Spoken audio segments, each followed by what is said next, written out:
Welcome, everyone. It usually takes a little bit of time for everyone to flood in, so I'm just going to sit here smiling for a little bit whilst people flood in.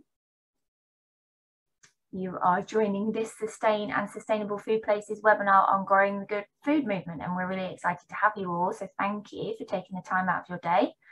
I hope everyone's not too hot. It does seem to have cooled down a little bit, though I've got mixed feelings about that. I'm not sure about you. So yeah. Okay, I think we're reaching a steady number. So yes, thank you to everyone that's joining this Sustain and Sustainable Food Places webinar. This is a webinar on growing the good food movement. And what the good food movement is. So we'll be exploring all of those questions and those topics.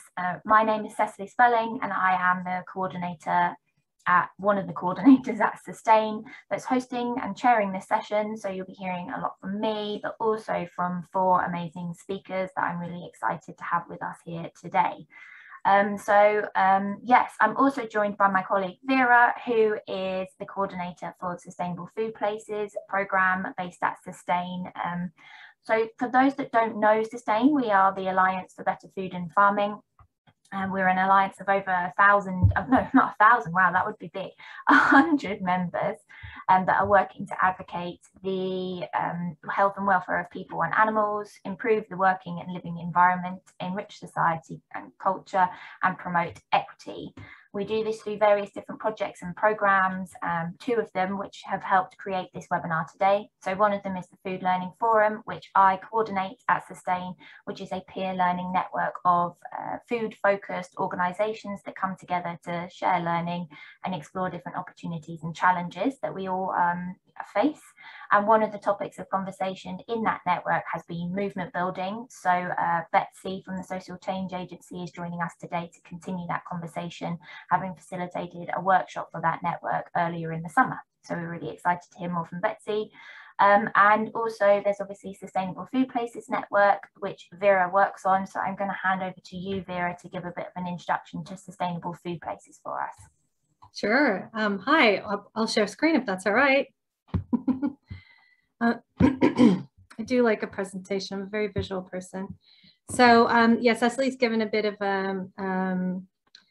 just like a bit of an intro on Sustain, but for those of you that are kind of fairly new to this, I know we have a really broad audience here, which is brilliant. So So Sustainable Food Places, we bring together pioneering food partnerships from towns, cities, boroughs, districts, and counties across the UK that are driving innovation and best practice in all aspects of healthy and sustainable food. And our kind of tagline is making healthy and sustainable and equitable food, defining characteristics of where people live. I should update that. And a little bit more about food partnerships, because I know that's something that, you know, we're hearing a lot more of. You know, it's one of the recommendations, National Food Strategy. So what a great place to give you guys a real quick overview and get you guys really excited about this network. Sustainable Food Places, food partnerships, they are, so what we do is we help local areas to establish a cross-sector food partnership that will that typically brings together local authority and public sector bodies, third sector organizations, businesses, and academic institutions, I would say, as well as kind of grassroots and community groups. So I'll be talking about that later. So like a really broad church working towards the same goal, who work to develop a vision, strategy, and action plan for making healthy and sustainable food, a defining characteristic of where they live, and working together to realize that vision through concerted and coordinated action across a wide range of food issues. The 6 key themes that we work on within Sustainable Food Places, you'll see here. Food governance and strategy, and that's actually making sure that the structure really works. Healthy food for all, so that encompasses work around food justice and healthy eating, really food access. Transforming catering and procurement, which is a big thing for us right now, as well as working towards better food for the planet, which is, you know, focusing on climate and nature emergency, as well as food waste and land use. Growing a sustainable local food economy, obviously very important, and I'll be talking about good food movement later on. And just a quick thing, becoming a member, check out our website. I'll share links later. It's, yeah, you know what, I'll skip through this. You'll see this afterwards in the interest of time. Magic. Thanks so much, Vera. Okay, so I think pretty much everyone is here now. So I just do a bit of housekeeping, because though we've been living in the virtual world for 18 months, we've all used different tools, we've all used different platforms. So just to flag that this is a Zoom webinar, so you will only be able to see the faces of the panelists, no other attendees, but you can communicate with the attendees using the chat box. I think the default is usually to hosts and panelists, so you might just need to select communicating to everyone in that chat box. So where it says to, there's just a little drop down box that says everyone or hosts and panelists. And I think if you talk to people privately as well, it's also updated it that you will default talk to people privately. So I just, just check that before you use the chat box. There's also the Q&A box where we will be taking questions for the Q&A after all the panelists have spoken. So please do make use of that Q&A box to share your questions, and we'll make sure we get to them. And if you don't fancy posing the question, but you like supporting other people's questions, then you can upvote questions. So the more votes a question has, the more likely it is that it will be asked. So please do make use of that. I think it's always nice when you can't see everyone's faces to introduce yourself via the chat box, so we know who's coming from where and where you're all based. So please do say hello in the chat box, maybe your name, your organisation, and what you had for lunch or something else riveting like that. I had chili with a sweet potato, just in case anyone wanted to know. But yes, I should also add that this webinar will be recorded, and slides and the recording will be shared afterwards, and closed captions are available for those that need them. So all you need to do is just click on closed captions at the bottom and they should appear if they're not already. I think that is everything. So yeah, thank you again for sparing your afternoon to come and join us. I'm going to hand over now to, oh, in fact, I'm going to do my Mentimeter. So before I introduce Betsy from the Social Change Agency, I'm just going to send a Mentimeter into the chat box, which you should all be able to see. It's a URL there. So if you go there, I thought it would just be quite an interesting activity to try and capture the words that you would use to describe a movement, to see if we're all thinking along the same lines, if a movement means the same thing to all of us, and to then reflect on that once the panelists have spoken to see if it kind of matches up with what they've said.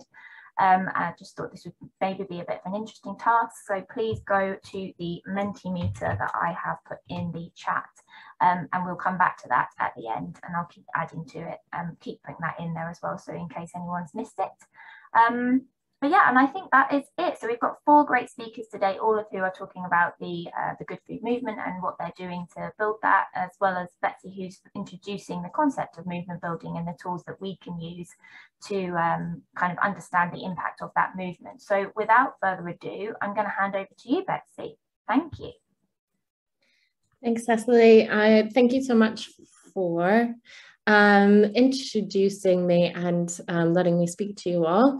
I know that there's a lot of movement builders in the room, so I certainly hope that this is not me teaching you how to suck eggs. Certainly you guys are already doing the work of movement building, but I just wanted to come in and help you think about how you frame the conversation around movement building, about being a part of a movement, about taking leadership in a movement, and giving some tools and some food for thought about how that movement shifts and changes and adapts and grows and potentially doesn't grow, and what to think about that, and how to get through the messy, interconnected world of movement building. So I'm from the Social Change Agency. We are an agency that thinks about all the mechanisms of how social and environmental change happen. You guys know what needs to change, you know who to work with, but we kind of help everybody think about the nitty gritty day-to-day grind of making it happen, and think about innovations or tools for understanding it, unpicking it, and really thinking about the practicalities of it, anywhere from what CRM to use, how to manage your money, but all in a way that things that all organizations, big or small, or networks of people need to think about, but really, how do you think about it in the movement context? And I should start out by saying that there is certainly no one definition of a movement. If you go into the dictionary, it will give you one definition. If you go into the encyclopedia, if you go into a different dictionary, it's going to give you a different one. Academics that study movement building and movement methodology have no one clear understanding about what makes a difference between a campaign and a network and a movement. Or like just a social change that kind of happens throughout the context. So it's okay if we all have a very different idea about what movements are. And normally when we work with people around their own movement building, we typically stop and think about what movements mean to us. And if you're inside an organization or if you're inside a coalition, actually just asking, what do you mean by a movement? What do I mean by a movement? And just setting that stage really clearly and just unpicking what are the basic things that we should be agreeing on, so that we're not talking at cross purposes. And one of the first questions that we like to ask and start out with, and what I'd like to present to you, hopefully, as a community organizer, I personally hate talking into the void, but if you want to just give me some thoughts, and I'll read them out loud as they come in, about a time when you felt like a part of a movement personally. It could be in the food movement, in your day job. It could be completely outside of the food movement. Like, what is that thing inside of your gut that makes you feel like I am part of something bigger and I am shifting the way that the world works for the better? So I'll give you it's a big question, I know, but just try to think about the first thing that comes to your mind and just put that right in the chat box there.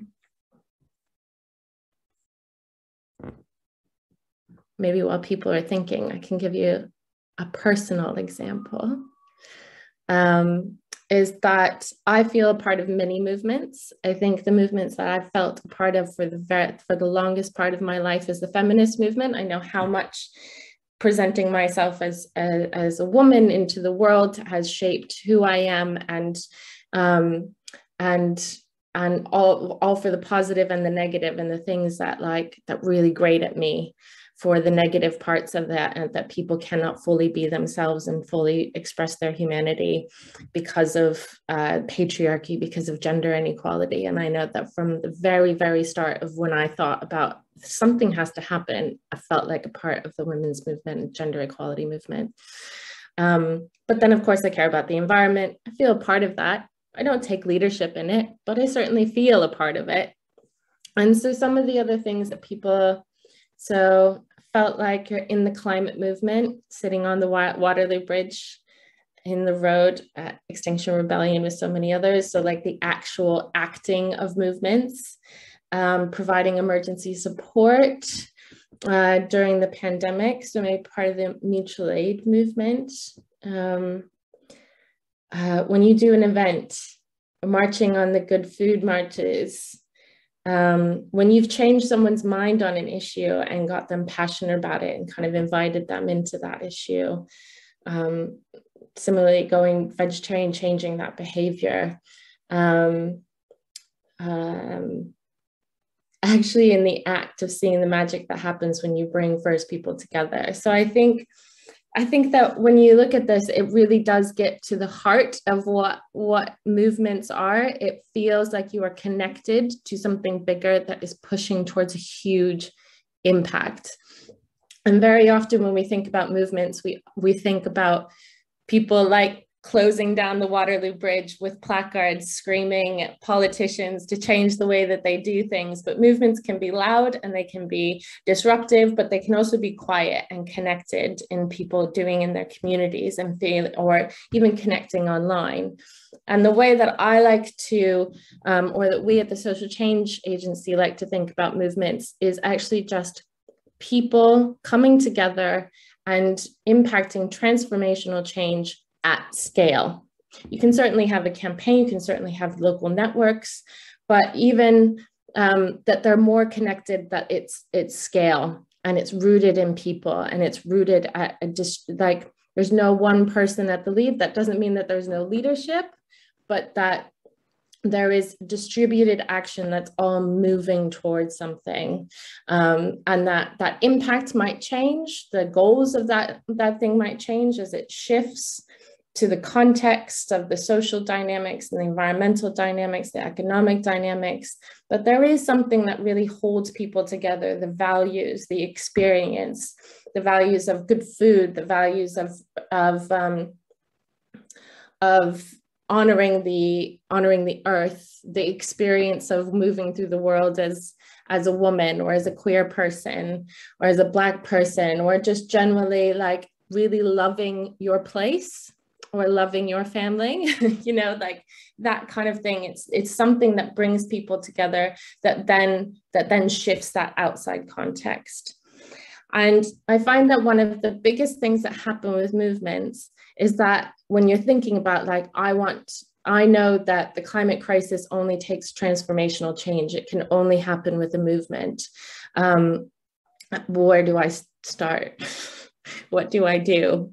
And that's when I'll introduce you to the movement building canvas. And Cecily, if you wouldn't mind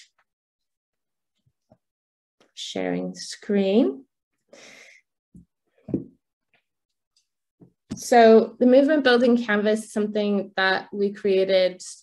It's been evolving. The first iteration of it came up about 7 years ago, and it was off of this challenge that people had. You know, I want to build a movement. Am I part of a movement? My movement feels like it's falling apart. What do I do? How do I fix it? Where do we even start? How do I wrap my brain around all the scale at which movements operate? And so we did a lot of research about movements in history, movements that are existing now, movements that don't even agree with each other. You know, that movements are not always for what the people in this room might consider positive social change. You know, there are racist movements, and there are movements for, you know, concentrated power, whatever those things are. They kind of do still fit the functions inside these movements. And I actually like using those movements that we don't necessarily hold true to ourselves to test it and see. Maybe sometimes when you're too into it, you can't see how it functions, but if you can watch somebody else's, it might help you think about it. So just to break down the canvas, it's in these 5 sections, and then the core parts of it are sort of the same shade of different colors for a very good reason, because those things are, they're all interconnected. And what you do is just take it one by one. They are all connected, but our suggestion on how to use the canvas is to start with your impact, go to your people, start into the movement identity. And the movement identity is that thing in your gut that when you feel like you are taking action, or you are a part of a movement, even if you don't act on it, but once a year, you still feel connected to it. You feel like it's part of your identity. These are the elements that allow people to come together, and it is the core of it. The movement journey might change. That's the things that we know about, the things that we do to make that happen, and the things that might change along that journey to get towards that impact. But that's what people normally think about movements, is the doing, and the doing has to happen. But if you look at the canvas, it's part and parcel of this wider thing. You can be a campaigns officer and tick boxes about what your next activity is. But if you really want to stretch your movement building approach, it's really important to look at these holistic things. And the part where the Social Change Agency has been focusing quite a lot on recently, and where we get quite nerdy, is the movement enablers, right? It's the admin. Every movement that you will see in history had people doing admin. They just don't get celebrated. You know, this is when you think, oh, well, it's leaderless. But actually somebody had to pay for that banner, and it had to come out of somebody's bank account, and somebody got to decide when to push that button. The phone calls had to go out. my cat is going to come in and disagree with me. I apologize. He's very noisy. So the joys of working from home. But, and like I said, many other organizations need to think about their sustainability, need to think about their governance, they need to think about their communications. But there's a shift in which you want to think about it in movement building, at how do you allow people to empower, but also stay connected to each other through that. So I could literally talk about this for the next 5 years, and I will pop down. This canvas is available for download. There you go, there's the link. This is a whistle-stop tour of it, but if you download it, and what we've done with groups and other movements is there's a series of questions about how you shift from sort of an organizational or a community side to a movement building approach. And those questions will help guide you to think about not just where I am now, but where I'd like to be if I'm going to start thinking about scaling or connecting with people to increase our impact. And I've run out of saliva, which means that I have talked for far too long, and we're going to wait to do questions, but that's my name. My email is just betsy@thesocialchangeagency.org. Please feel free to download. There's also a network building canvas, which we know that the DNA strands of movements are connected leaders of networks, which we worked with Kate on to develop, which you'll hear from. So the network building canvas is also there before. So if you're thinking about how to take leadership and manage the people, which are your biggest resources inside a social movement, how to manage those relationships as well inside of that. Amazing. Thank you so much, Betsy. And you've still got 1 minute left. I didn't even have to interrupt you. So fantastic. Such an interesting kind of rundown of not only how people have felt part of movements, but also, what's involved in movement building. I think you're kind of breaking it down into the identity, the journey, and the enablers. And the role that the enablers play is so important and really interesting for us to kind of be aware of. So thank you so much. And likely the people in this room, actually, I should say. So celebrate yourselves if you're not feeling celebrated by managing the spreadsheets and the budgets. Yeah, no, I think Sustain as an organization is definitely an enabler in many ways. So yeah, it's interesting to think about it in that respect. Okay, thank you. And Vera, you're up next. Great, thank you. I'm going to go ahead and share screen again. There we are. Wonderful. And this. Oh no, it does this thing. Go away, go away. So sorry, it kind of closes my, there it goes. The tab on top closes my options from current slide. There we go. Managed it. So yeah, so I'll actually introduce myself, my title within Sustainable Food Places. I'm one of a number of coordinators. Aren't we all really coordinators of various things? But I'm the local action coordinator within Sustainable Food Places.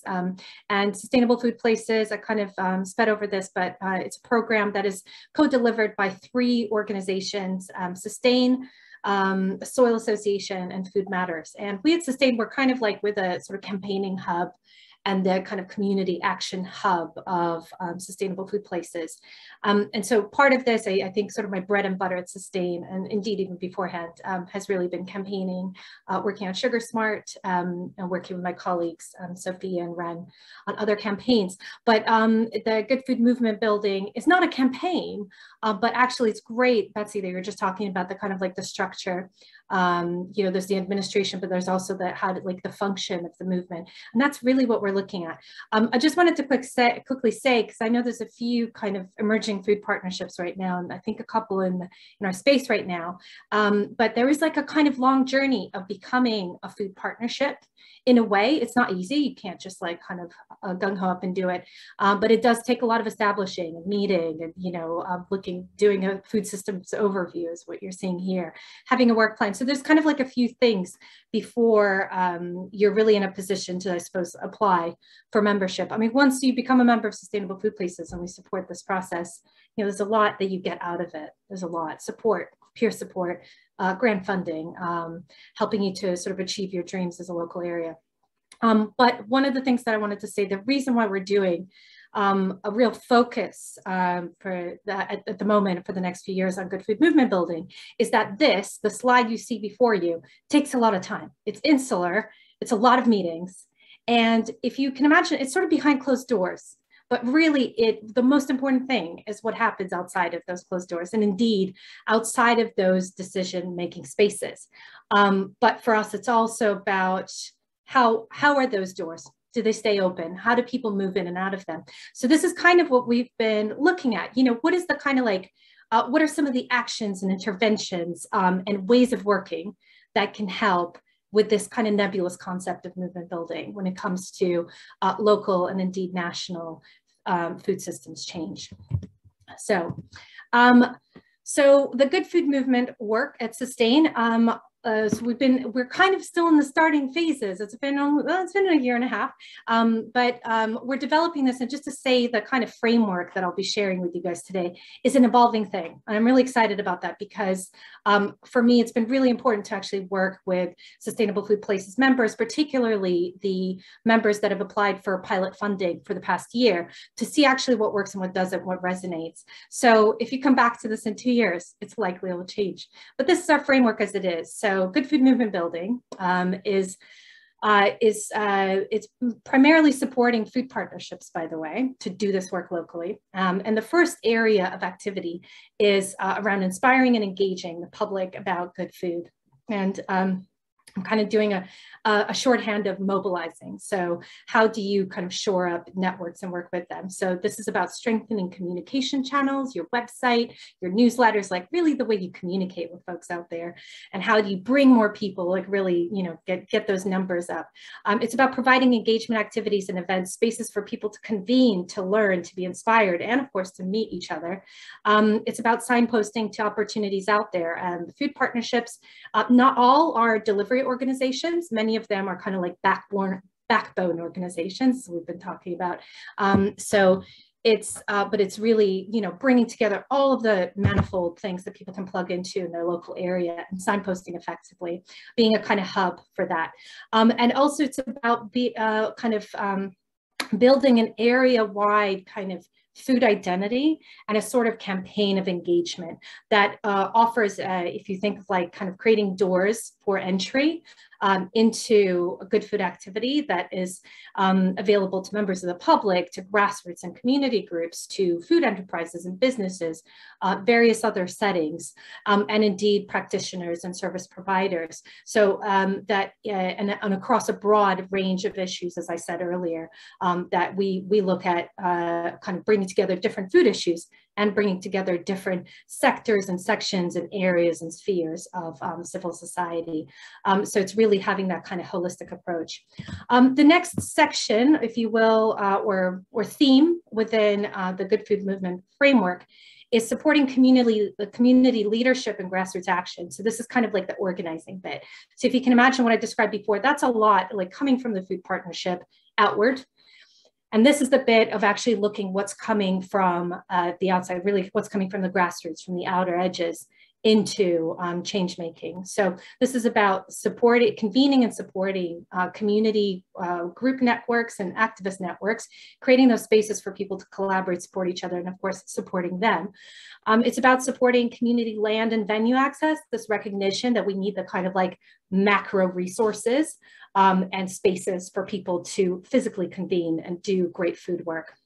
It's about providing training, resources, and funding, so that kind of capacity building for community initiatives, so for existing community initiatives to thrive, and of course, expanding productive food activity through the development of new projects, so creating new opportunities, and of course, creating spaces where people can, you know, kind of go beyond what they're passionate about in their immediate lives and actually start collaborating with others on making their communities better through food. And over the past year, we've kind of recognized, you know, this kind of touches on, you know, how inclusive do you make these movements or allow these movements to be, is recognizing that actually, even though this this section, amplifying community voices and building advocate networks, is not necessarily about action. We try to focus on good food movements, like really what are the actions all the different actors within your local area are taking. But we recognize actually you need the kind of voicing alongside the action opportunities. And this is a piece of work that my colleagues at SFP, looking at community participation, are leading on. We have a number of different work strands, maybe it'll come up in questions later, are leading on. But within the good food movement, if you think like what kind of activities can people do when they receive grants, they're doing this alongside the action stuff. And I think it's important to recognize. So things like citizen assemblies and community consultation work, developing local champions and ambassador schemes, so things that people can say they proudly are part of and act within, and creating expert by experience platforms and just other opportunities where people can speak truth to power. And this, I always like to use this kind of table analogy. If you go into a decision-making space and there's a number of chairs at the table, making sure that there's an extra chair to bring somebody with you who can share their experiences. So not just you as the kind of like liaison as a food partnership lead. How am I for time? Okay, so I wanted to share a couple of little case studies, just give you a snapshot of what some of our members have been working on for the past year. So Bristol, one of two places in the UK who have received a gold Sustainable Food Places Award. They're super proud of it. One of the things they did when they were going for gold, as it were, they made movement building really at the heart of what they were trying to achieve. So that was kind of like the thing that they really wanted to focus on as their kind of space of excellence. Within that, one of the things that they've done, I mean, they did a number of consultations and used their kind of their action plan, that used the consultations, the public consultations to shape their action plan. But they did a huge overhaul of their online presence and their comms to stimulate broad engagement in good food activity. It's definitely worth checking out. I think it's a really good website. One of the other things they did, and this was really motivated by COVID as well, all those less kind of ad activity during COVID, is they did a public ad campaign in physical presence to really communicate some of this, join the movement. Here are the many things that you can do. They did a short film series profiling producers, activists, and volunteers. Again, really worth checking out. They're just so inspiring. And that's the kind of stuff that makes me really happy, is when if I were in Bristol, these would be folks that I would have come to their workshop. I would have seen them at an event, and then you see them, really featured in these films. And then they also developed a community participation lead post. So that is somebody who is actually able to liaise with communities, go to people where they are, and explore what they might want to do around food, how they can be supported. And these are kind of groups and communities that weren't traditionally being involved. Like, if you kind of create a beacon and say, hey guys, come to us, sometimes it's the usual suspect. So this participation lead post was about actually going out there and seeing who they're listening and offering support. The other case study I wanted to share is from Cardiff. And Cardiff have done some really interesting work as well, similar in some ways to Bristol, but also different. So one of the things that they've done is they set up a people's assembly and other series of consultations to kind of help shape their Good Food Action Plan. They also ran a Good Food Cardiff Autumn Festival. They did this last autumn, if we can all remember. It's still hard, but it was so immensely difficult to go, how do you physically convene people in spaces during a pandemic, but recognizing how important it was. So they did this amazing, like across the city kind of autumn festival, lots of different activities. And they had like all the risk assessments, and they helped stallholders and people hosting events to do it in a really safe way. So people were physically seeing each other, and they created a kind of template for that others can use as well.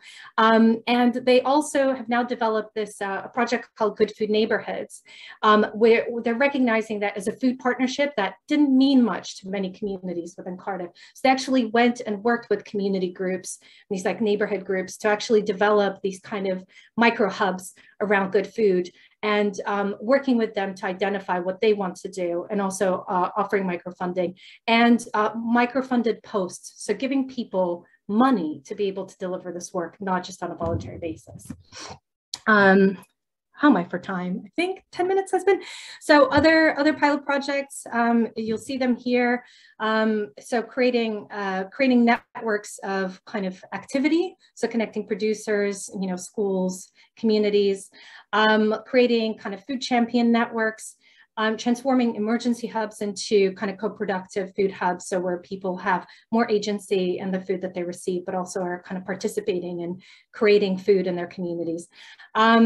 Things like improving diversity and inclusion in food networks. So really focusing on this area of work. Transforming schools into multi-purpose community food hubs. That's kind of like land and venue access. So actually doing, okay, well, what does this look like? And let's actually test it out. Let's create a resource for it. Working on markets as community and engagement spaces, not just as spaces for buying food, but as spaces for bringing more people into the movement. This is the bit, I'm gonna take a little breath. And I want you guys to just kind of imagine, what should every local area and neighborhood have? And here I often ask people to think about their neighborhood. This is my first time asking this question, but like, what should your neighborhood have to have like thriving good food activity? We feel like people have the opportunities to participate and make changes.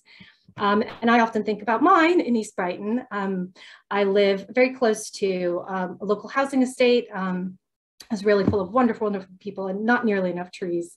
And there's this amazing resource, the community space. So I've developed this list of kind of 11 things that every place needs to build a good food movement. And so I just kind of wanted to leave it here. And it needs really influential allies, advocates, door openers. This could be a food partnership. This could be a council that kind of gets working with communities and co-production. This could be a local councillor and indeed even an MP. I think every place deserves that. They shouldn't be working in isolation. It needs to have volunteer and activist networks, spaces for people to convene, spaces for people to get involved. And this is kind of what I was talking about with signposting as well, but as well as like spaces to collaborate. It needs physical spaces, community buildings with working kitchens, and community access to land for growing and more, to set down physical roots. I think that makes a massive difference when people can actually get their hands in the dirt. I'm sure all of you guys here would agree. Every neighborhood needs shared equipment and resources. And I say this because what's the point of everyone in every place really having one of each? In fact, it's more economically efficient, but also when you have shared resources, it fosters collaboration across communities. It really, I think, needs dynamic food hubs, a buzz of activity. So kind of related to the buildings, but actually a series of kind of activities on offer that people can plug into. There need to be planning levers to make sure that actually when big things happen in the city, that community needs are recognized. So there's a number of ways, and Sustain and Sustainable Food Places works around this agenda. It sounds kind of nerdy, but I think it's important, especially for things like food growing. Training opportunities. There needs to be spaces for grassroots groups to kind of just get better, and also for it needs alternative and flexible funding structures that work for very small groups. There's not enough of that out there. We shouldn't rely on crowdfunding when bigger funding pots aren't fit for size for small groups. Need support and space for food enterprise, including markets, so places where people can take their passions and turn them into jobs. And I think the local food identity, every place deserves that. I think every place has it, but sometimes it's good to actually vision that together. I don't know how we for time. This was kind of like a little like, yeah, 1 minute. You know what? I'll skip this for now. But this is just, I want to throw this a visual. I try to get people to try to, well, personally, I'm passionate about not thinking in hierarchies up, down, but just thinking like this. So trying to envision these kind of spaces of influence and connection in a more kind of horizontal way. So I just wanted to show that, but I won't go into it. You can explore it afterwards. So just the last thing to say, it would be really brilliant if you guys join the movement. All of you guys are welcome. We're on Twitter, Food Places UK. Of course, join the Sustain Twitter as well. We do have a newsletter, so anybody can join that. And there's a food partnership toolkit. If you and your community and your local area are actually seriously thinking about this, we have resources to support you. Of course, sign up to Sustain campaigns, projects, and just utilize our free publications. And get involved in your local food partnership if there is one, or start talking. And that's it. Wow, Vera, thank you so much. I feel cruel trying to get you to cram all of that into 10, 15 minutes. So thank you, because I know working for a kind of national, UK-wide body where there's so much going on, it's really hard to bring that all together, but you really have, and you've shown the different layers of kind of what's needed for a movement building, not just the support, but the inspiration and the amplifying their stories. And it's great to see examples from Bristol and Cardiff. So thank you. Okay, I'm going to move us to Natasha, who is project leader at Better Food Traders. So Natasha, over to you. Hi everyone. I'll just share my screen. Thank you, Cecily. There we go. Yeah, it's great to be here, and Vera, that was amazing. You do so much in the Sustainable Food Places Network. Better Food Traders, for those who haven't met us before, is a network of small ethical food retailers providing routes to market for nature and climate friendly producers. And we're very focused on business and on retail business in particular, because we see them as the way to focus the food purchasing decisions of communities towards the type of food system we want to see. And today I'm going to talk you through a description of our theory of change and how we're putting that theory into practice whilst building our movement. But first of all, I'm going to say a little bit more about me. So this is my family. It's not all of them by half, it's just some of them. It's an old photo from back in 2005, somewhere around there, because all my little kids have now grown up. But I wanted to just talk about being from a big family, Irish Catholic and South Indian. And I wanted to introduce you to my dad, who is in the middle there. And it was my dad who helped me understand what it takes to grow food, from finding a plot of land to actually planting a seed and nurturing it to growth. He was desperate to grow vegetables. We had a small suburban garden, which was mostly full of marauding children. So he campaigned for local allotments and was successful. And in the 1970s, became the first tenant of an allotment site that is still there today in South Manchester.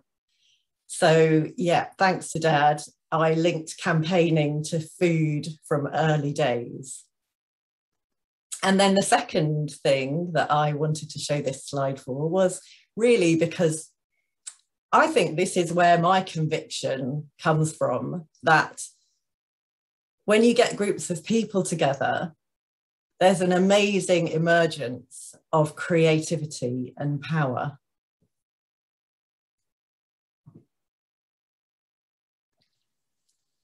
So enough about me, and on to the theory of change. Better Food Traders believe that the foundation of a resilient and sustainable food system lies with farming.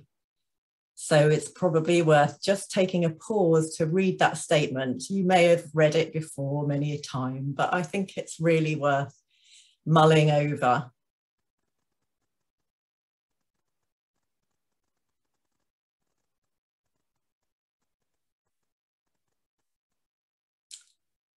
So I hope you've all read it now and mulled.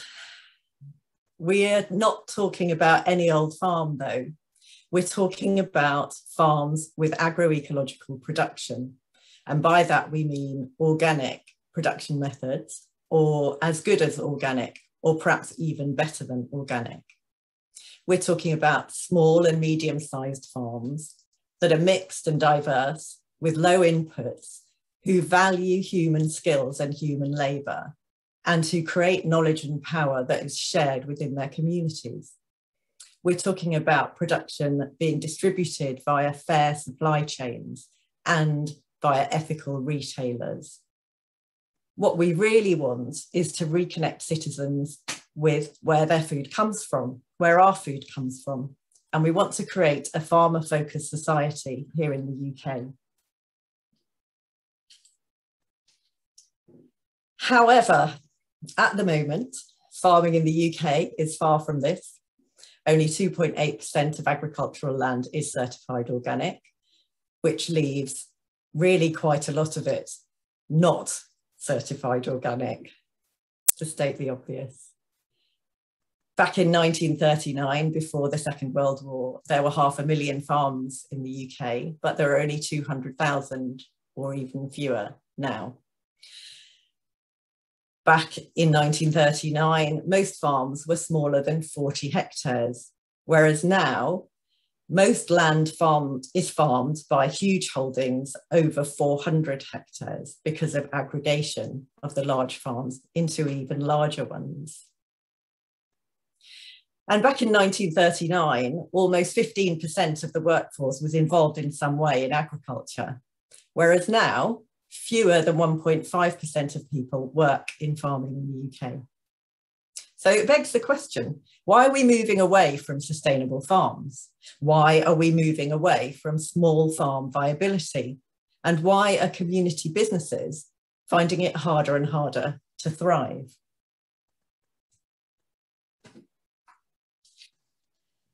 So at Better Food Traders, we believe that one of the answers to those questions lies with the domination of supermarkets.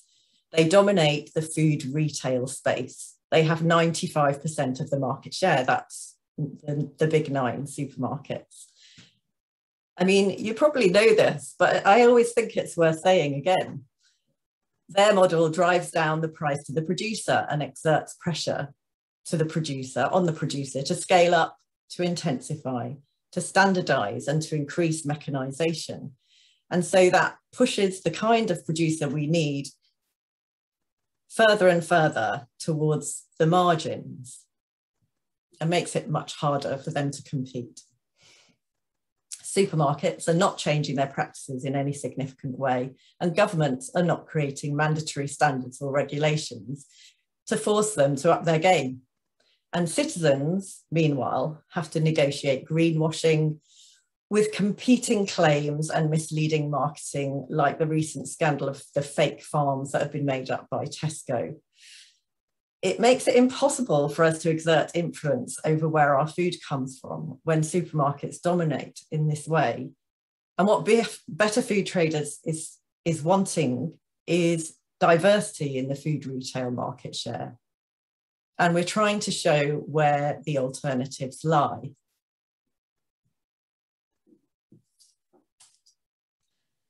So on this slide, we've got Sarah Green's family farm in Essex at the top left, and we've got Growing Communities packing yard down at the bottom left. Growing Communities, for people who don't know, are a member of Better Food Traders, a small ethical food business running a veg box scheme and a farmers market in Stoke Newington in Hackney. And on our right, we've got a map of the current Better Food Trader members. So we're a UK-wide network. We've currently got around 40 members. We're really looking to substantially increase the members within our network. Our members provide an alternative route to market for farmers, giving them a fair price and enabling them to sell what's best for UK farmers to grow sustainably. We want to harness the collective buying power of our communities and focus it towards those farmers. But it's not just benefits to the farmers that are created. Better Food Traders celebrate good food in their neighbourhoods and communities, and they generate good food jobs in them too. So that's the theory. The practice of Better Food Traders and how we're actually building that movement amongst food retailers is that, first of all, we are clear that our people are those small ethical food businesses, retailers, and their communities. And to join us, we ask applicants to commit to a mission which prioritises the kind of farmers and farming that we want to see. They commit to a policy that embeds their mission in their day-to-day practice. And they also commit to tracking the data that shows us that they're delivering on their mission. And it also enables us to shout loudly about the impact that this sector is having. The top 2 reasons for businesses to join us that we've been told by our members are to become part of the community who's working for change, because that's why most of them are doing it, and to meet other like-minded businesses. to share resources and not reinvent the wheel. We created a film earlier this year, a campaign to highlight people in the network that's working on generating a sense of that community. So I'm going to try and show it. I really hope it works. We're a network of fruit and veg traders who put our farmers, communities and the planet first. Fair pay, less pollution, healthy food for everyone. We work with the seasons, not fighting them, providing nutritious, tasty food at the time when it's at its best. We're offering a genuine alternative to the current destructive food system, not on our patch. Find your local Better Food Trader at betterfoodtraders.org and make a tangible and delicious difference.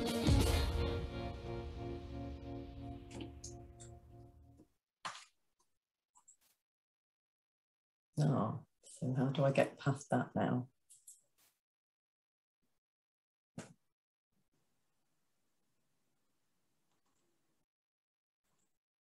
Okay, so yeah, that's our business community. But our step 2 in movement building is to help our business members to build their own communities. Mainly, but not exclusively, they'll be their customers, citizens who choose to buy their fruit and veg from a Better Food Trader. And what's really important to us at Better Food Traders is to facilitate member-generated actions. So we are really keen on creating a space where our members decide and act on what it is that is best for them.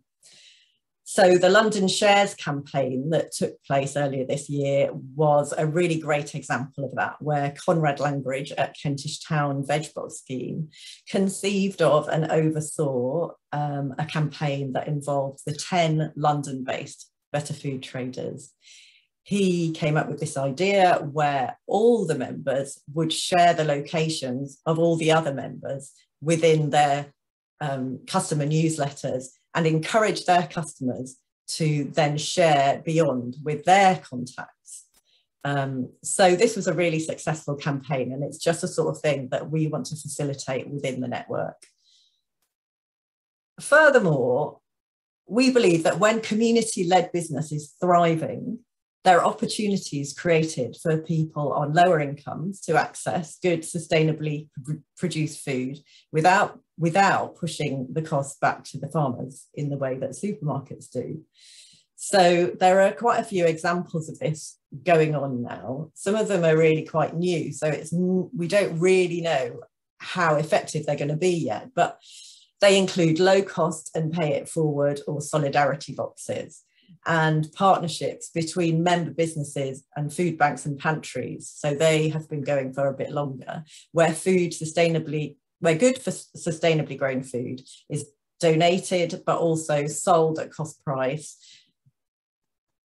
And it's subsidised by the customer communities donating, but also by businesses themselves.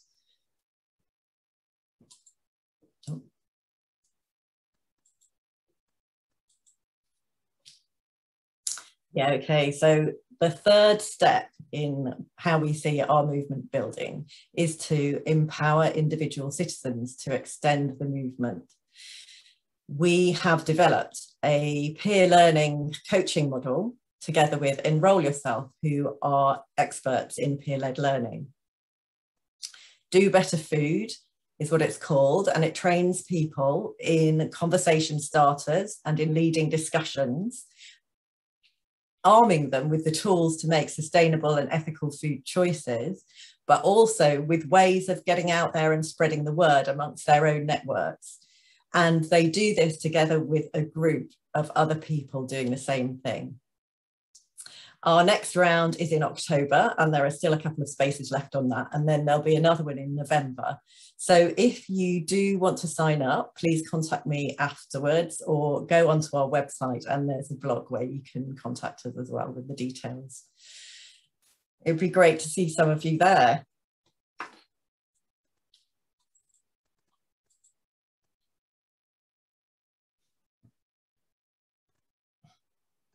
So it's really important to me and to Better Food Traders to be working together with other organisations in this sector, because we believe there are big opportunities to align strategy and campaigns.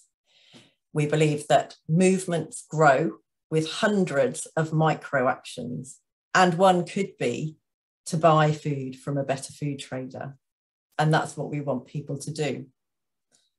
And I want to finish with what's sort of a note to myself as well as to speak to everyone out there. And that's just to keep looking up and keep looking around and see who else is doing really good things, and to make sure that we're moving onward together. Thank you. Thanks so much, Natasha. So much good stuff. My mind is being blown by all of these presentations. But yeah, firstly, it was really nice to hear your story, because I think we've all got different stories that brought us into this world. So thank you for sharing yours. And I have seen the Do Better Food. So please do go and investigate that, everyone, because yeah, it's a really exciting opportunity that very much provides the resources for you to get involved in the movement, if that's what you're looking to do. So thank you, Natasha. Okay, we're going to move on to our final speaker, who is Kate Swade from Shared Assets. So Kate, over to you.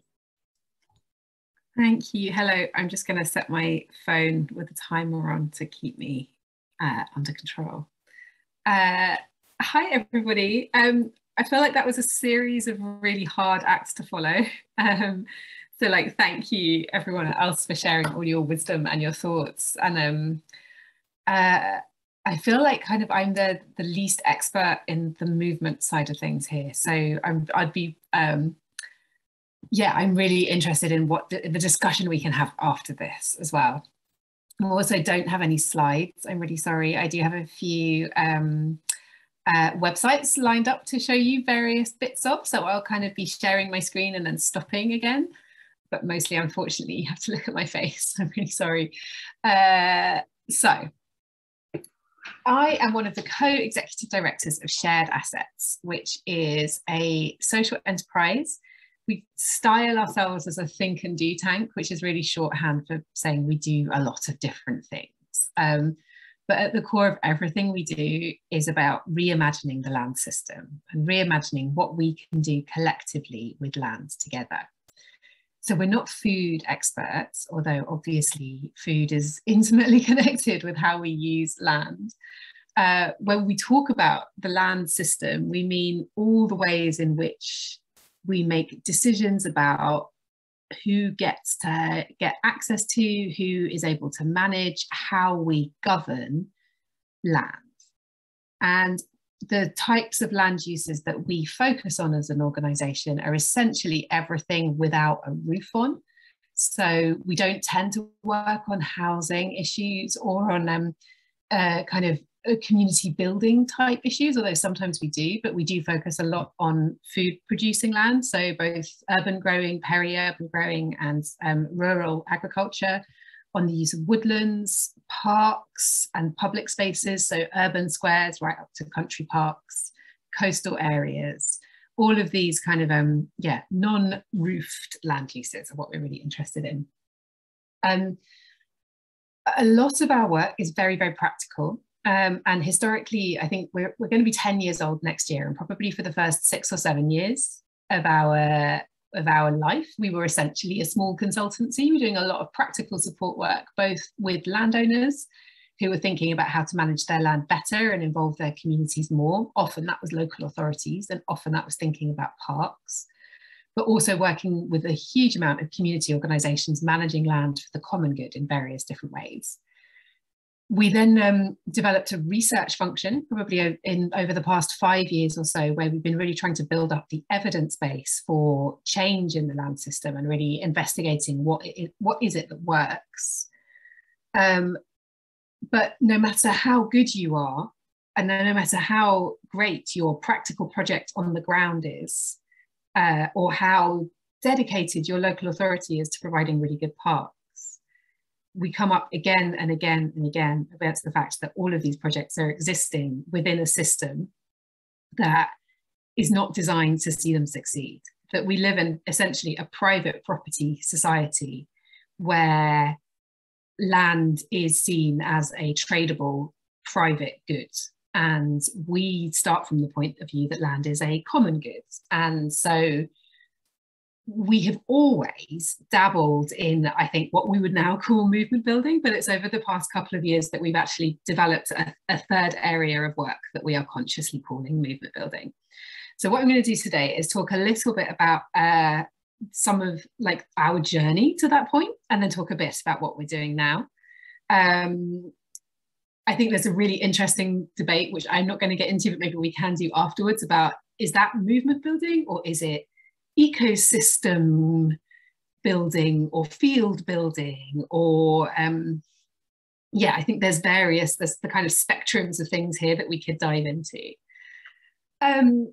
So like I say, we've always been involved, we've always loved working with other people and always been very, very collaborative. And that has always led to conversations about the system in various ways.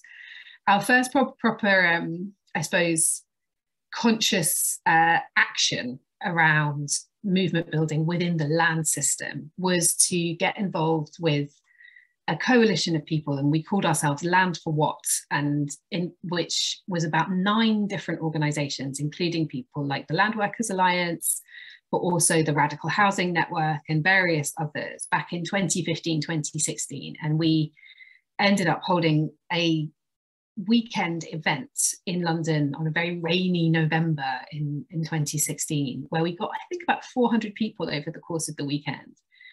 And the hypothesis of that event was essentially that if we tried to bring food activists and housing and anti-gentrification activists together, that they would have something in common.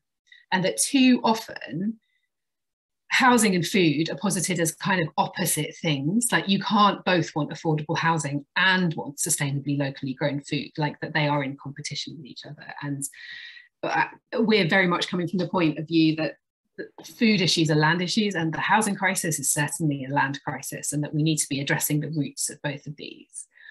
And so we held that event.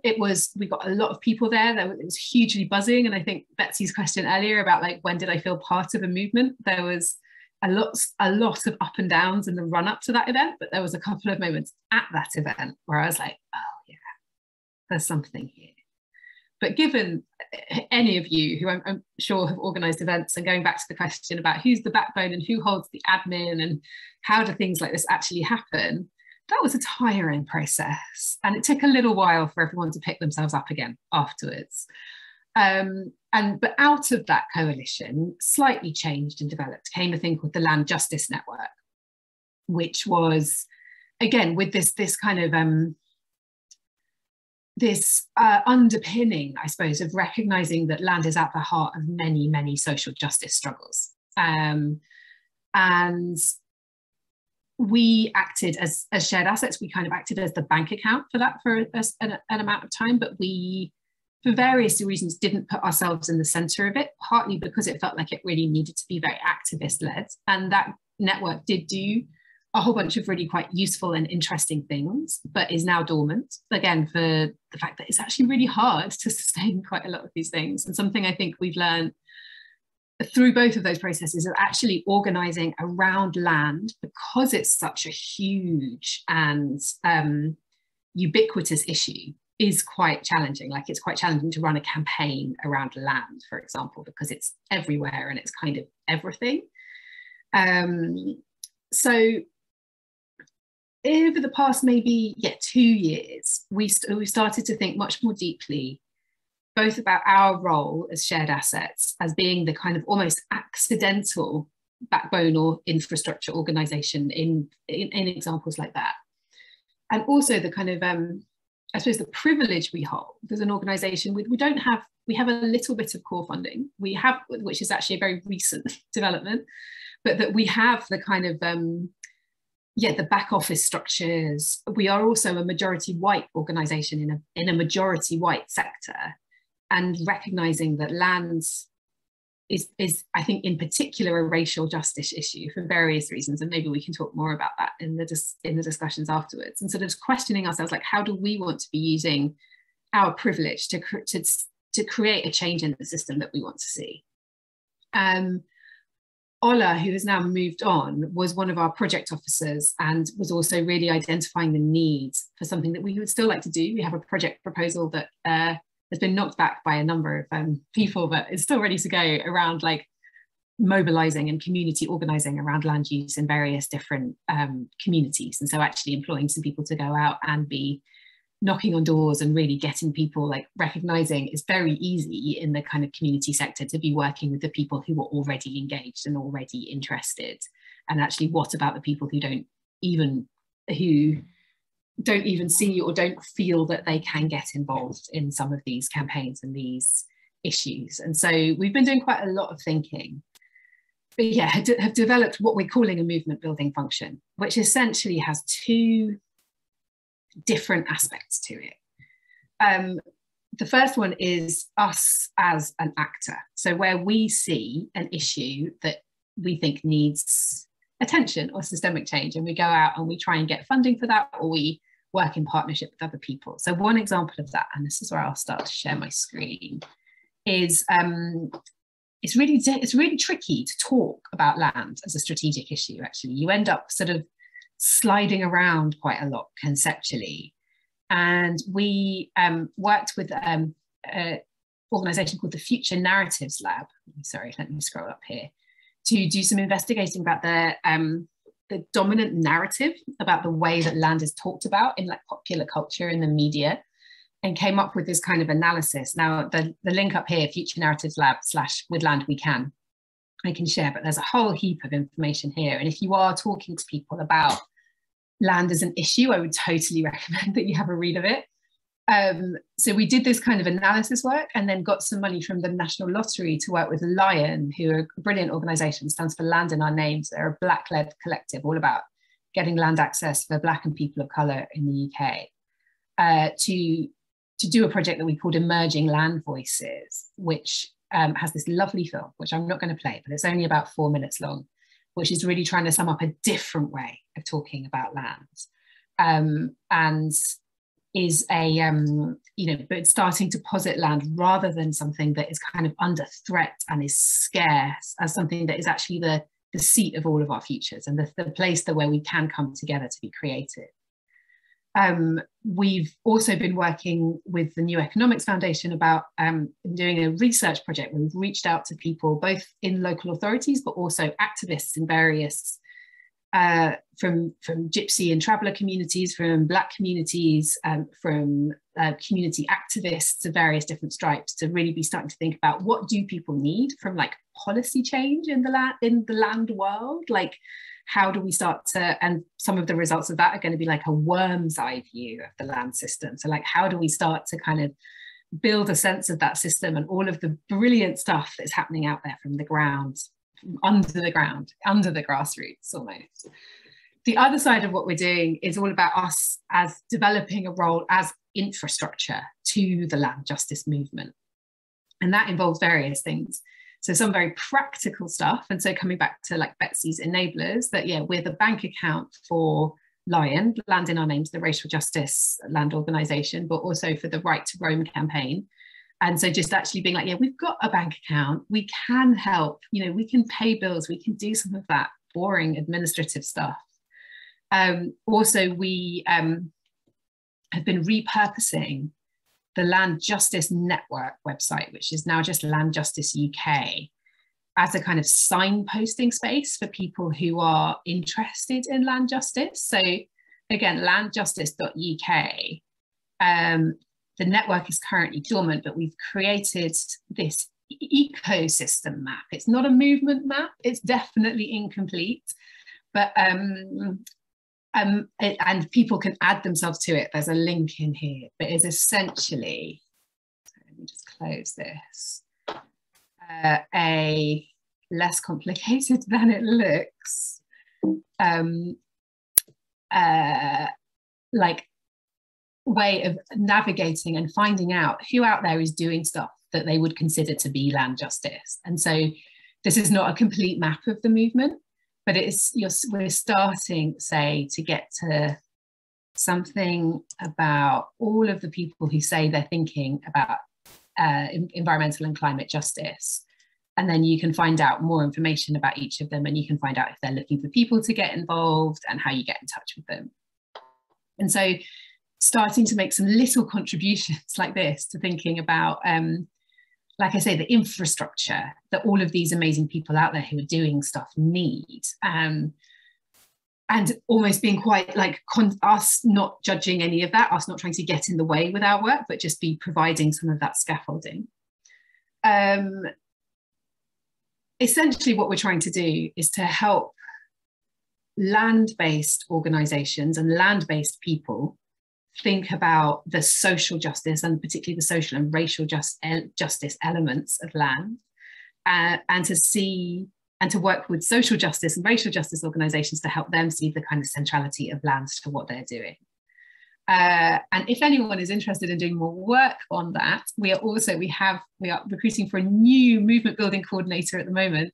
So if you would like to go to sharedassets.org.uk/jobs, you can read all about it. The deadline is the 14th of September, so Tuesday, but it would be really lovely to get some applications from people who are here. And that really is all I wanted to say. Our best way of getting in touch with this is this email address here, which is hello@sharedassets.org.uk. But I'm Kate, so my email address is just kate@sharedassets.org.uk. And yeah, that's me. Thank you very much. Amazing. Thank you so much, Kate. I'm so pleased that you were able to join us today to bring in that land aspect, because yeah, I don't think we can talk about the food and farming movement and the good food movement without land. And obviously that brings in so many other issues as well. And it's also worth saying that, yeah, there's a lot of organisations working on racial injustice within the food and farming world, including Land in Our Name and Land Workers Alliance, who I hope are in the chat, but who are attending but weren't able to join us on the panel today. So if you would like to hear more about their work, then do check out their websites, and we can maybe delve into that in the Q&A. I'm just going to share briefly the presentation, the Mentimeter even. So I'm just going to share my screen just so we can see kind of what came out of all of your words in terms of what a movement looked like, because I think a lot of them are reflected in what the panelists said. So we've got collaboration, and that's come through in pretty much what everyone has said, as well as passion, activism, positive change, working towards the same goal. And obviously a lot of these things came through in what you said around being involved in the movement and kind of what that made, you know, how that made you feel, and what your first movement kind of activity was. There's a few in there that have struck me as, in terms of, yeah, easy to access and free to participate in. I don't think that's being kind of discussed within this, but yeah, I think that is an important point to make sure that it is free to access. And a lot of the work that you are all doing is all free to the point of access. So I've realised that there are resources that are needed to kind of be able to develop work to access some of that, but they are free to the point of access. There's also a point around kind of advocacy and campaigning. So I guess there's queries around how that then interacts with policymakers and change makers that can, you know, achieve change. But movements definitely do that. Consensus, growth, I mean, just a lot of them very much match what's being discussed. So thank you so much for sharing your views there as well. And I'll put the link to that in the chat box so you can kind of access that and have a look at it in your own time. I'll keep it on the screen. I think we do have a few questions, but whilst following on from Kate's chat, I just thought it would be important to just pick up on that racial justice point, because the whole purpose of this session was to talk about how we can grow the good food movement and make sure that the movement is led by people that are able to benefit most. And I think there's lots of ways that that can be done, which you've already talked to, but it would be great if you could kind of reflect on how we can ensure racial justice is at the core of our movement, so we can avoid recreating structural inequalities and make sure that we're building movements that benefit everyone as best as possible. So I don't know who would like to go. Kate, in fact, it will come straight back to you if you don't mind, and you can kick us off, and then we'll let everyone have a go. Thank you. I think, yes, as someone has said in the chat, there's a lot of particularly around land and food, there's a lot of Black and people of colour led collectives and organisations who are doing really great work. And I think there's something about reaching out to them early in a process. I suspect there's nothing worse than, you know, being asked to like come and help diversify a movement at the very end, you know. So I think that thing of people taking the time to reflect on what they're trying to do and who they're trying to reach, and involving a diverse range of people early. I think there's probably also something about making sure that you're building in the time to build trust and to create spaces. One of the things we're really trying to do is create spaces for reflection as well as action. And I think it can be really easy to kind of be like, okay, we've got to bring people together, we've got to do something, we've got to get something going, without building a strong foundation to work from. And I think particularly if you're then trying to, you want to build a diverse group, but you're also really pushing for action, it can be really hard to build the trust and the kind of the sort of integrity, I guess, of that group without people feeling tokenized or kind of used. I think there's also something about recognizing that there's an extra layer of work for people of colour in talking about racial justice and racial injustice issues, and that, you know, it's not fair to expect people to be able to come along and talk about that kind of stuff just off the cuff for free. And so really thinking, and I think there's a real thing there for funders who often say they want to see really diverse groups, but don't give people the resources to really make that happen. So those are just some thoughts. They're definitely not answers, but those are some, yeah, just some thoughts from me. Thanks so much, Kate. And I can see that B from Landworkers Alliance is just put in the chat. So if you do want to hear more about Landworkers Alliance work, then do have a look at B's comment and get in touch with her if you would like. They are doing various bits. Vera, Natasha, would you like to add anything here? Betsy, obviously everyone welcome. Vera, go. Yeah, no, I was just like, yes, thank you, Kate. I think funding is such a good point, because I mean, I'm a little bit fresh when it comes to like massive funding bits, but you know, I think it's some of this work is so research intensive. You know, what we're talking about, you know, food partnerships, having a kind of culture and the freedom to go to people where people are. And I think even more crucially at the beginning stages, to be able to make sure that who comes together is representative. I completely agree that it's really, you really have to look at the beginnings of a kind of movement or a project to see who are your roots, and that will shape it. But I think with funders is just to give that kind of like freedom to see what comes out and not be so obsessed with the outcome. And I think as campaigning organizations and spaces, we look at the outcome, we predetermine it, and then we find the people to come with us. That is kind of like putting a beacon saying, come to us. And it does attract the usual suspects. And so I think with this, I'm really interested in going on this journey of recognizing, like, what do we as SFP Network learn from this? How can this maybe, you know, how can we work with funders to actually sort of change in the way they administer funding? And I know a lot of them are starting to do this, but also recognizing where we are the resource and power holders. So, you know, for example, like Sustain or actually Sustainable Food Places, you know, we give out grants. And one of the things that really excites me is with the Good Food Movement building work, you know, that's like £5,000 of grant funding. It doesn't have to be match funded, but it gives a space to kind of do a bit of that. And I think that's really powerful. And indeed, at the food partnership level, you can have spaces, you know, micro funding pots sometimes if you have that resource to recognize that you can then instill that change and actually, you know, see what comes out and support people on their journey rather than asking them to join yours. So that's something I was going to say about in terms of inclusivity. And also just to say, we are, as SFP, we're working on a Ready for Change program, which is a race equity, inclusion, diversity and inclusion. So we are actually looking, there's a separate piece of work around making sure that food partnerships are inclusive, and that I think will be open to all. So it's, you know, it's going to be a publicly accessible resource, I think. Okay, thanks, Vera. Well, let us know on that one.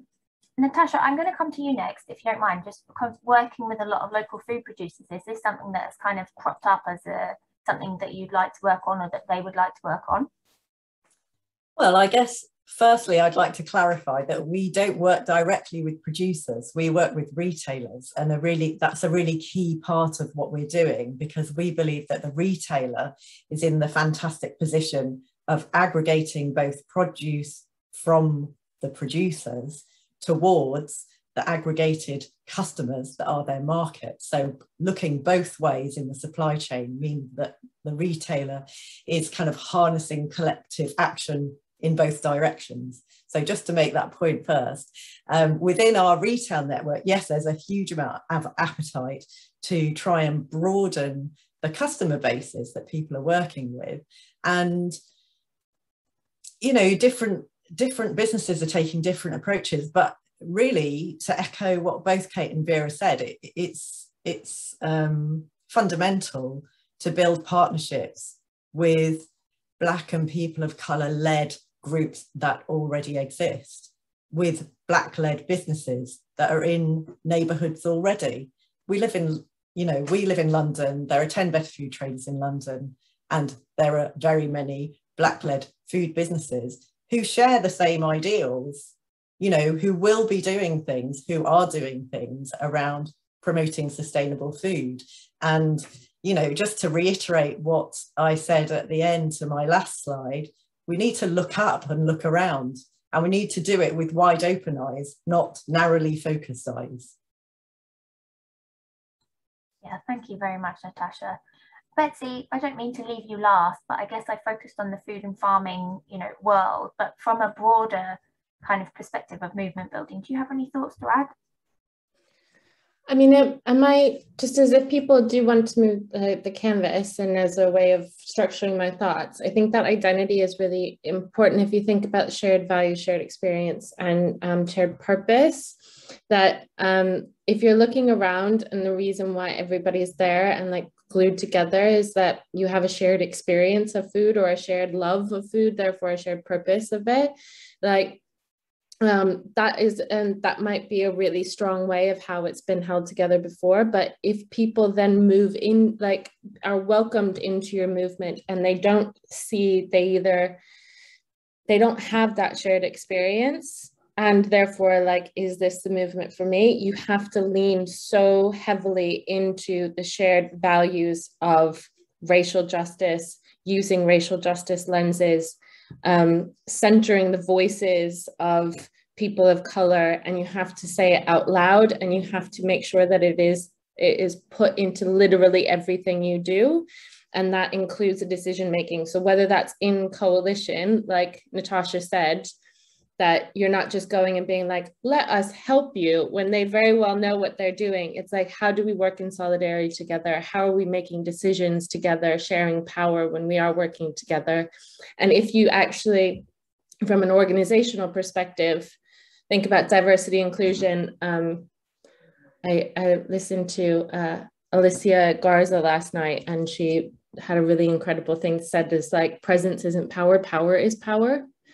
So if you're thinking that if you are making decisions about what the next step is in your movement, and people do not have the actual power to say yes or no, then they are just present and they are not actually being shared power with. So I think that those are kind of the things that we often, and that transition is going to come with conflict, like whether in movements internally or externally, change doesn't happen without conflict. So just making sure that you're caring for yourself and each other to like move through that conflict in a really safe way, and know that not everybody's going to get it right, and therefore centering and increasing the power of those voices are really important.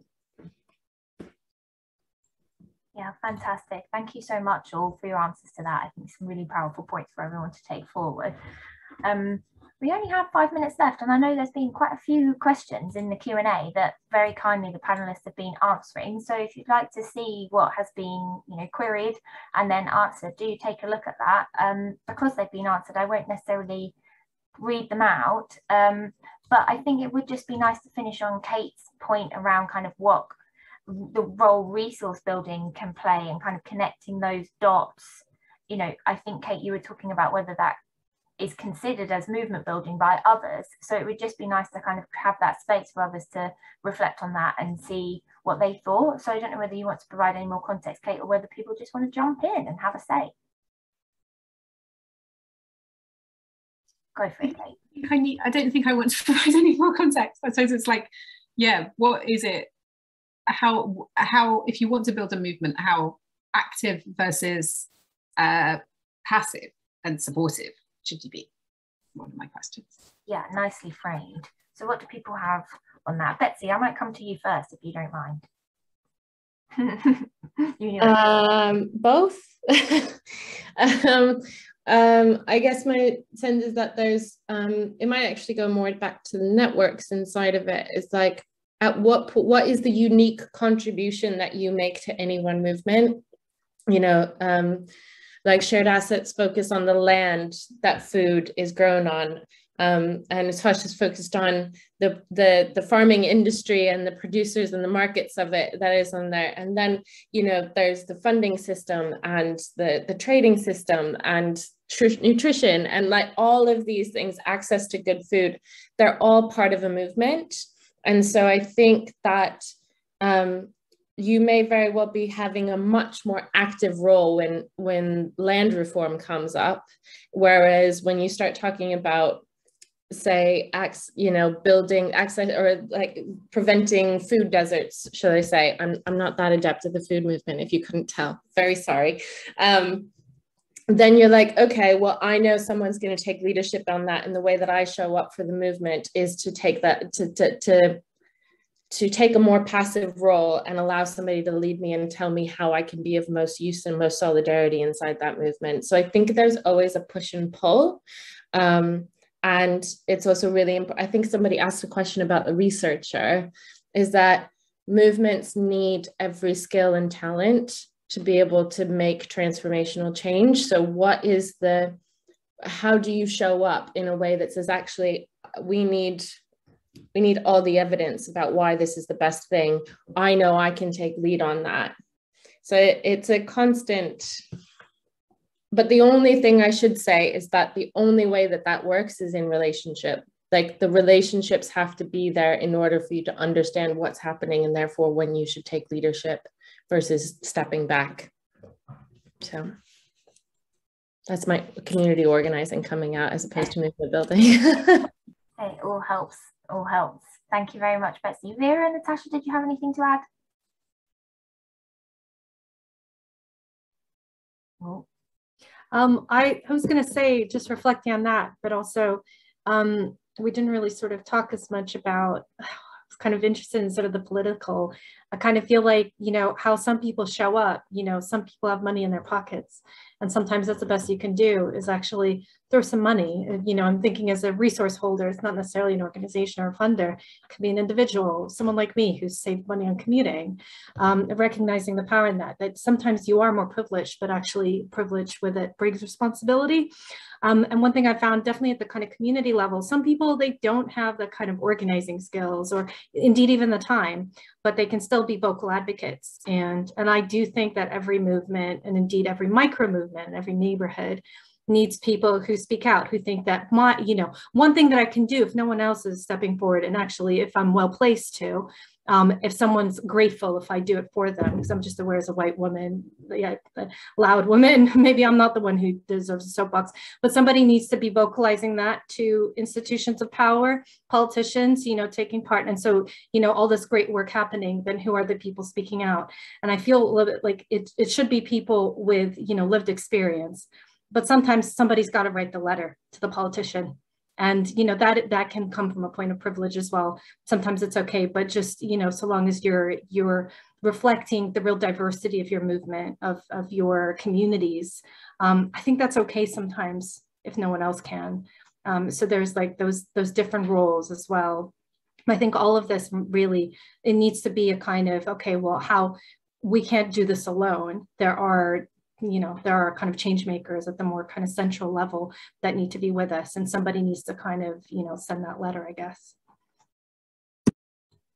Yeah, thank you very much, Vera.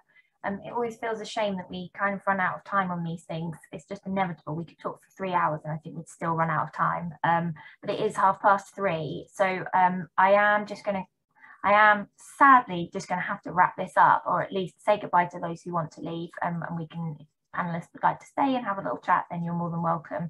So I think what we've really learned here today is that, you know, the good food movement is a broad spectrum of lots of different work involving retailers, local food partnerships, land-focused organisations, non-land or food-focused organisations.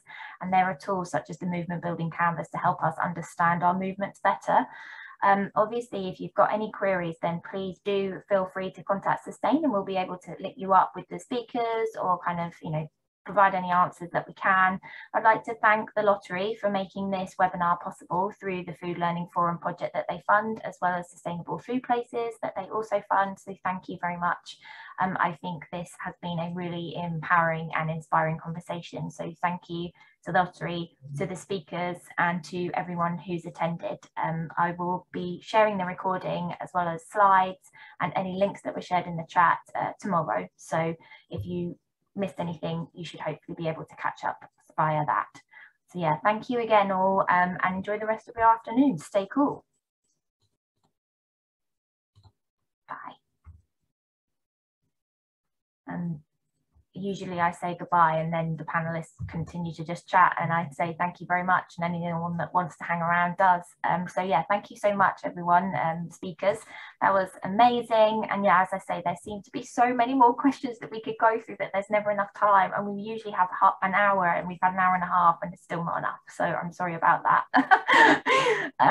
But it's because you're just all too interesting. So I hope that you found that okay.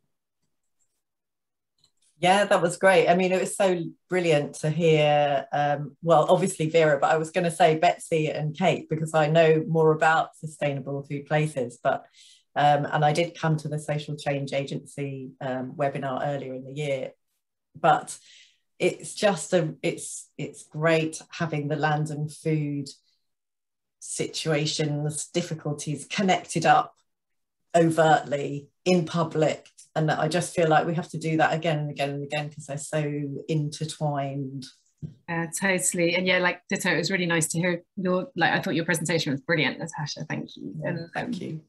Yeah, just like, I'm a trustee like of the House of St Barnabas, which is a in Soho, and does has an employment academy. It's a private members club for the social sector, but also has an employment academy that's about getting people into good work in hospitality. And it's like that, I think all of that stuff around is not just, it's not enough to produce good food, right? It's like, how do people actually access it?